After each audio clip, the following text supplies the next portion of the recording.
With a population of nearly 150 million and covering more than 1/8 of the Earth's inhabited land area, Russia has and continues to play a significant role in world history. Today, more than a dozen countries use the Russian language as either a primary or secondary language, including Ukraine and Israel. Accordingly, Russia has become a strategic country in the effort to spread the gospel.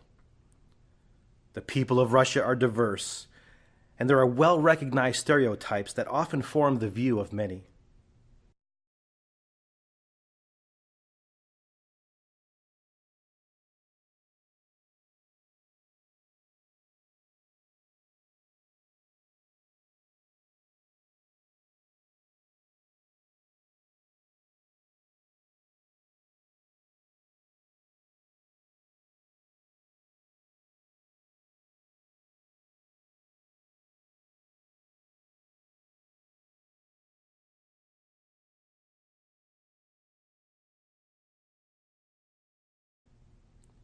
There is, however, the insider's view.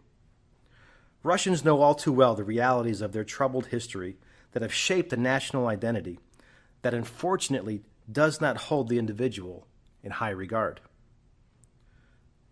But there is another view that is based on God's truth, and that brings real freedom.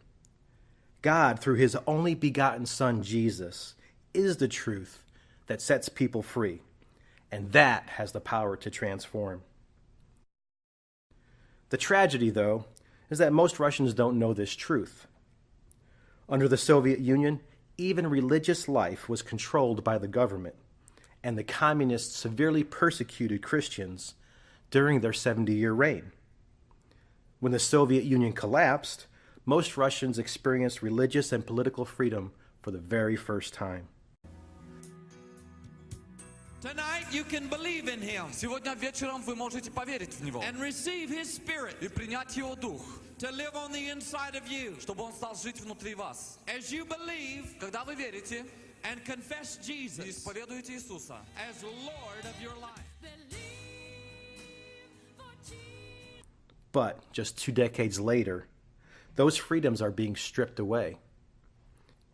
In 1992, God called Rick and Heather Ives to move to Russia and start Russians Reaching Russians. From the outset, they understood that to be successful, indigenous leaders needed to be identified and trained to do the work of the kingdom. And, though strategies evolve, raising and training leaders and church planting remains integral to Russians Reaching Russians. Over the years, many leaders have been raised, including Jan Volkov. Jan works with 400 prisons and mobilizes local churches by involving them in prison ministry to become liaisons between incarcerated parents and their children. Another leader, Vladimir Ozapov, has planted 7 churches and 6 rehabilitation centers. He's also raised numerous leaders and established a missionary school that has launched over 200 men and women into full-time ministry. Another couple, Sergei and Nadia Stagneev, have themselves planted 4 churches and together serve the needy children and orphans in their city. Leaders like this, and many others, making an impact because of Russians Reaching Russians.